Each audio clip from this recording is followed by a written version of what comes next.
En voile, un futur pôle de course au large devrait voir le jour dans quelques années. C'est en tout cas l'ambition de la Ligue de voile d'Aquitaine qui compte ainsi former de futurs champions. Cette année, elle a réuni les meilleurs jeunes espoirs de la région. Ils s'entraînent ensemble 2 fois par mois. L'objectif pour eux, ce sont les championnats de France cet été à Martigues. Le reportage de Laurence Pourteau et Olivier Prax. On va aller naviguer là. Alors je vous ai concocté une petite séance là. Ils ont entre 15 et 20 ans et seront peut-être un jour parmi les meilleurs skippers au monde. La Ligue a décidé il y a quelques mois de reformer une équipe espoir pour redonner à la voile d'Aquitaine ses lettres de noblesse. On partira en bâbord.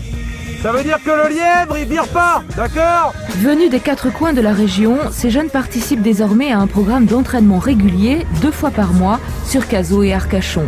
Leur objectif, multiplier les régates et être prêts fin août pour les championnats de France Espoir à Martigues. Le but, c'est que le bateau aille vite et que l'équipage en fait se cale entre eux, quoi. Et une fois que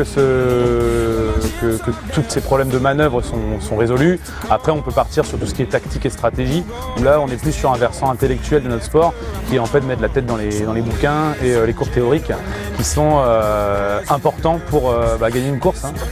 4 bateaux 570 forment l'ossature du projet. 2 d'entre eux ont entamé la saison au Spi West France avec une 10e et une 14e place très prometteuse. Fin mai, ce sera le Grand Prix de l'école navale à Crozon, un programme chargé pour des étudiants motivés. À la base, je fais de la planche à voile, qui est un sport plutôt individuel. Donc j'étais attiré par un sport d'équipe en fait.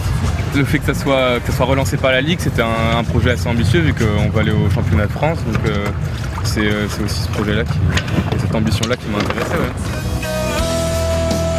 Mais la Ligue vise plus haut et plus loin. Ces jeunes devraient dans quelques années intégrer un futur pôle de course au large ici en Aquitaine.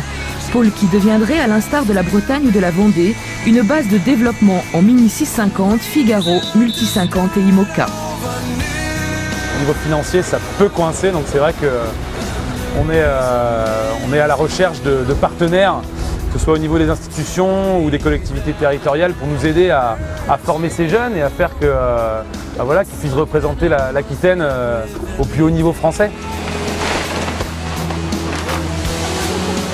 En attendant, ils perfectionnent théorie et pratique, histoire peut-être un jour de se confronter à leurs célèbres aînés, les Rouquayrol, Parlier ou Boissière, qui eux aussi ont tiré leur premier bord sur les eaux du bassin.